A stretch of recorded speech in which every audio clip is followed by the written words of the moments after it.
Hey YouTube, this is Splatter Trigger here, and this is going to be my Q&A vid from my 100 subscriber special. I thank you all for sending in your questions and your kind comments and whatnot. And before I get into this, I just want to give a quick shout out or support to Obviously. As I'm filming this right now, he's at 98 subscribers, so if anybody watches this can hop on over there and click that subscribe button and just get him to 100, that'd be pretty cool. He's an all-around great guy. Also, lynxgamer is at 9 subscribers, so if somebody wants to head over there and get him up to number 10, I would really love to see his 10 subscriber special. He does incredible work on videos. And I guess I'll just get on with the Q&A here.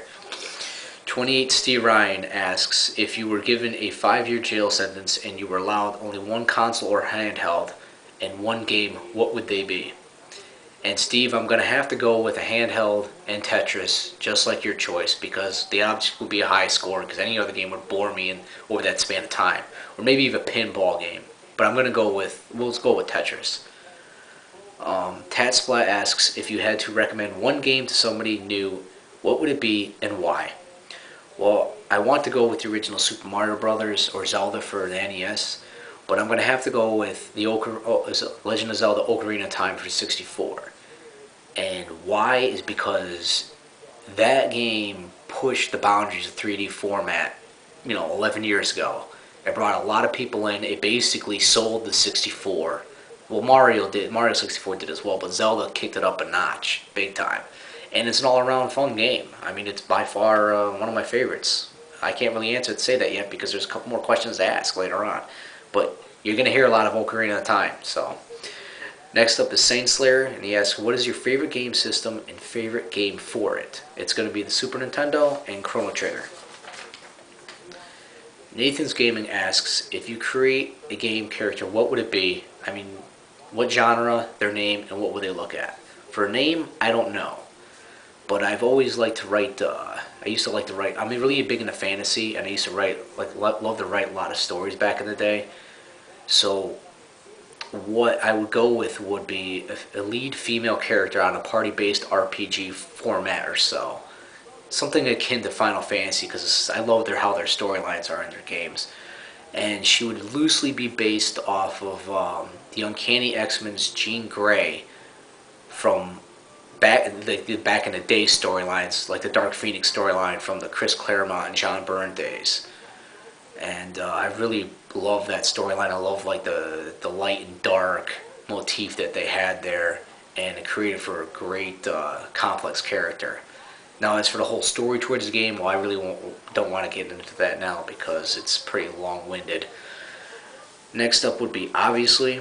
He asked if you could bring back one defunct developer, and he's not letting me say Working Designs because bastard. Anyway. Back from the dead. If you could bring back one defunct developer back from the dead, what would it be? Well, I was going to really try to research this, but I kind of just went off the top of my head because one company kept popping into my head, and it's really old school, and it may not be the best of developers or publishers, but I had a lot of fun with their games when I was a kid, and that would be LJN. For the games that they put out on the NES, like Punisher, Wolverine, I think they did Avengers, Captain America and the Avengers, but I had a lot of fun with those games when I was a kid. And I think they became Acclaim, I'm not sure. But yeah, that's my answer to that. I don't know if that was as hardcore as you wanted it, but I had to go with the retro aspect of it. Link U of Courage asks, what is your favorite Zelda game? Well, Link, that's Ocarina of Time. LMPHK asks, what is your most sour experience with a game? Well, that one I can tell you, I'll remember that probably till the day I die or get Alzheimer's or something. Well, 5 or 6 years ago, I went and picked up a Mega Man game that I had reserved for the PS2. I remember it had 2 and 3D aspects of it. I was very hyped up to get this game, and I took it home the day of release, I believe. Yeah, I took it home, played for an hour and a half, and it was complete crap. It was garbage. So I turned around, brought it back to EB, got credit for it, and then I went through the PS2 titles, and I noticed a game called Virtuon, which I had for the Dreamcast, and I loved it. So I said, what the hell, man, I'll grab this, and my buddy, who was a big Virtuon fan on the Dreamcast, I said, we'll get together and play this. So suffice to say, a few days later, we got together, cracked open the game, played it, And for any of you who've played Virtual On for the PS2, it's utter crap. I know you're going to agree with me on that. It's crap. And I'm not into mech games, but that game was crap. Yeah. Next up is Diglio. What brought you into the world of video games, and what keeps you in the video game world, he asks. Well, Dig, check out my Vlog 32709 vid for the long story, but for a condensed version, it was the NES, Super Mario Brothers, and Zelda, The Legend of Zelda, the original one, pushed me right into mainstream gaming, basically, when I was a child, because I loved that game to death. And what brought me back was my nostalgia and then watching gameplay videos on YouTube, and what keeps me in is the Nintendo DS. Next up, Baby Mario Luigi 1 asks, what is your favorite game? Ocarina of Time. Games and Me asks, what game did you play a long time ago that you absolutely loved, and after a long while passed, you played it again and realized that it sucked? Well, I'm going really back in the day here, and I'm going with The Punisher on the original NES, because I loved that as a kid, and not so much now.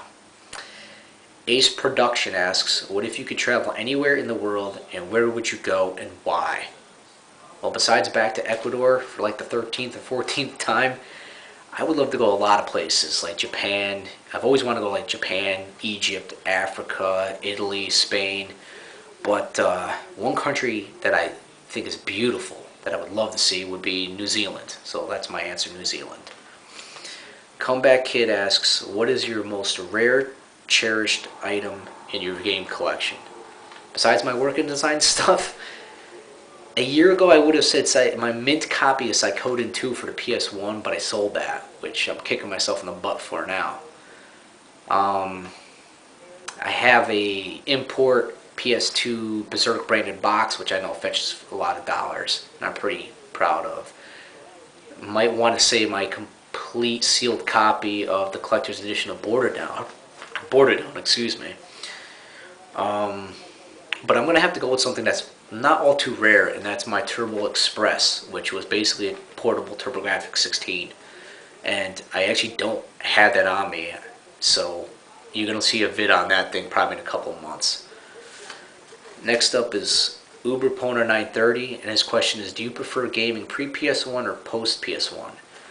Well, you know my guts want to go with pre-PS1, but the technology and the way the games are displayed today is just amazing.